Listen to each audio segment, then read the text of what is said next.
পুনৰ সংঘটিত হৈছে লাজ লগা ঘটনা। এইবাৰ জিএমচিএইচৰ অধ্যক্ষ ডাক্তৰ ঐশ্বত বৈশ্যৰ বিৰুদ্ধে আহিছে ভয়ংকৰ অভিযোগ। সেই জিএমচিএইচৰে মহিলা চিকিৎসকে অধ্যক্ষ ডাক্তৰ ঐশ্বত বৈশ্যৰ বিৰুদ্ধে আনিছে অশ্লীল ইংগিত আৰু আপত্তিজনক মেছেজ দিয়াৰ অভিযোগ। আৰু এই যি প্ৰস্তাৱ, এই প্ৰস্তাৱক প্ৰত্যাখ্যান কৰাৰ বাবে কৰ্তন হৈছে মহিলাগৰাকীৰ এইচঅডি পদ,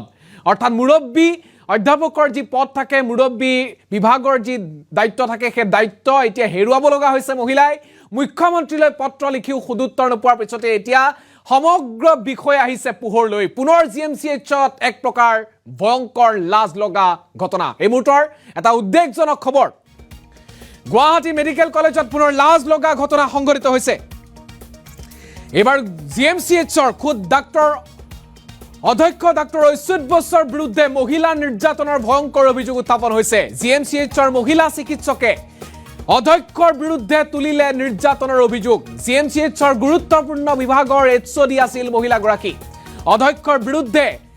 মোবাইলত আপত্তিজনক মেছেজ আৰু অশ্লীল ইংগিত দিয়াৰ অভিযোগ উত্থাপন হৈছে। ঘৰত অকলে থকাৰ সময়ত অধ্যক্ষক মাতিবলৈ ডাক্তৰ ঐশ্বত বৈশ্যই নিজে মেছেজ দিয়ে মহিলাগৰাকীক, এই অভিযোগো আহিছে। অধ্যক্ষৰ আহ্বান প্ৰত্যাখ্যান কৰাৰ বাবে এইচঅডি পদটো কৰ্তন হৈছে মহিলাগৰাকীৰ, এয়া অভিযোগ।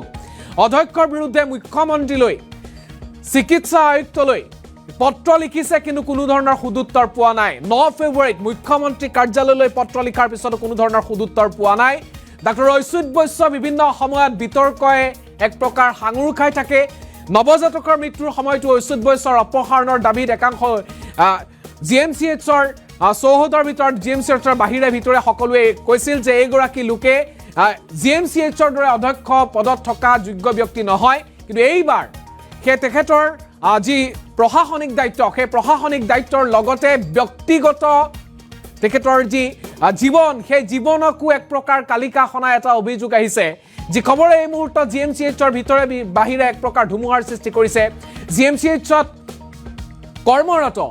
এটা গুৰুত্বপূৰ্ণ বিভাগৰ এগৰাকী এইচঅডি পৰ্যায়ৰ চিকিৎসকে জিএমচিএইচৰে অধ্যক্ষৰ বিৰুদ্ধে যি অভিযোগ আনিছে, অত্যন্তই সেয়া স্পৰ্শকাতৰ। কেৱল মাত্ৰ অধ্যক্ষই যি ধৰণৰ আপত্তিজনক প্ৰস্তাৱ দিছিল, সেই প্ৰস্তাৱ প্ৰত্যাখ্যান কৰাৰ বাবে এতিয়া এইচঅডিৰ দৰে চৰকাৰী এখন হস্পিটেলত এইচঅডিৰ দৰে গুৰুত্বপূৰ্ণ পদ হেৰুৱাব লগা হৈছে। এয়া অসমৰ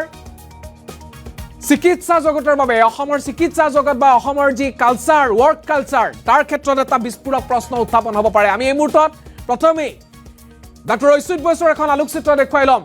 নাম ইতিমধ্যে আমি উল্লেখ কৰিছোঁ, আপোনালোকে চেহেৰাটো দেখিলে হয়তো অনুমান কৰিব পাৰিব এইগৰাকী হৈছে মানুহ। এইগৰাকী ব্যক্তিৰ বিৰুদ্ধে বিস্ফোৰক অভিযোগ উত্থাপন হৈছে। এখন বিস্ফোৰক পত্ৰ লিখিছে, পত্ৰৰ প্ৰতিটো দফাত বিস্ফোৰক তথ্য আছে। মহিলাগৰাকীয়ে বিভিন্ন সময়ত ৰাতি অকলে থকাৰ সময়ত অধ্যক্ষগৰাকীয়ে কয় মোক মাতিবা, এই ধৰণৰ অভিযোগ তাত উল্লেখ আছে। সেই অধ্যক্ষগৰাকীয়ে বিভিন্ন সময়ত মহিলাগৰাকীক অশ্লীল ইংগিত দিয়ে।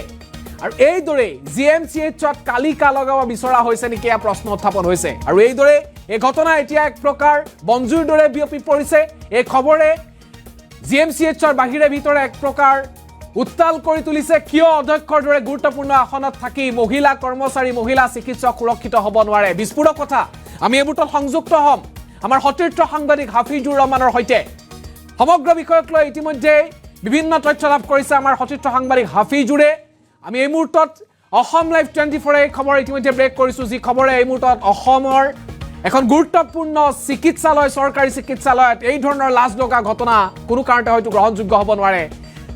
ৰোগীৰ চিকিৎসাৰ বাবে 24 ঘণ্টাই নিয়োজিত হৈ থাকে যিসকল চিকিৎসক, কিন্তু তাৰ পৰিৱৰ্তে এই ধৰণৰ কাণ্ড কিয় সংঘটিত হৈছে? আমি এই মুহূৰ্তত হাফিজুৰৰ সৈতে সংযুক্ত হৈছোঁ। হাফিজুৰ, কি তথ্য আছে যি ঘটনা এই মুহূৰ্তত এক প্ৰকাৰ ভিতৰে বাহিৰে ধুমুহা তোলপাৰ লগাইছে?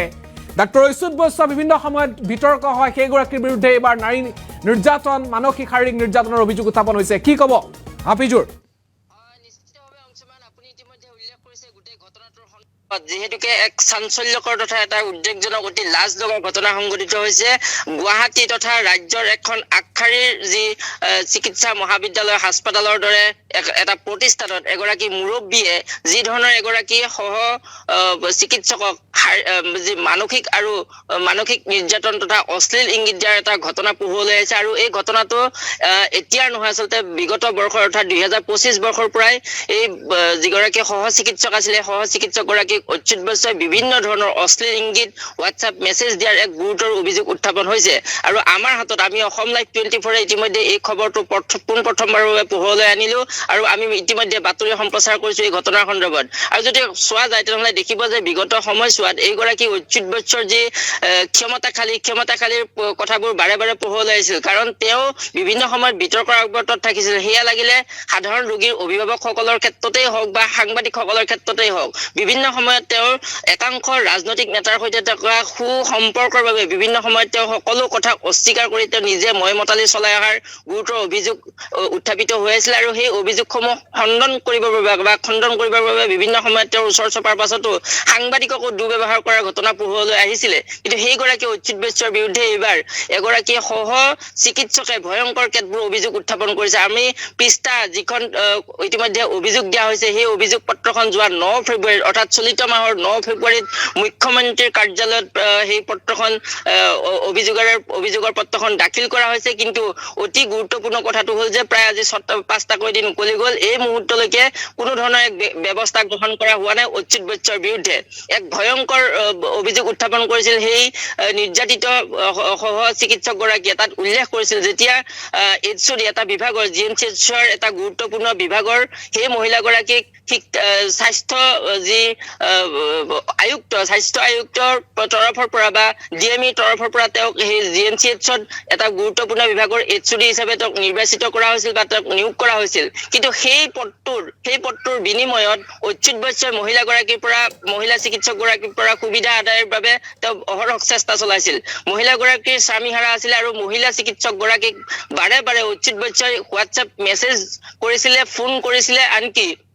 হোৱাটছআপত এনেধৰণৰ মেছেজ কৰাৰ কথা উল্লেখ কৰিছে যে তেওঁ ক'ত থাকে মহিলা চিকিৎসক গৰাকী ক'ত থাকে যেতিয়া তেওঁ অকলে থাকে তেনেহ'লে সেই সময়ত অচ্যুত বৈশ্যক ফোন কৰি তেওঁ ঘৰলৈ মাতিবৰ বাবে এনেধৰণৰ মেছেজ প্ৰদান কৰাৰ কথাও মহিলা চিকিৎসক গৰাকীয়ে উল্লেখ কৰিছে ইয়াৰ সমান্তৰালভাৱে যিটো চিকিৎসা মহাবিদ্যালয়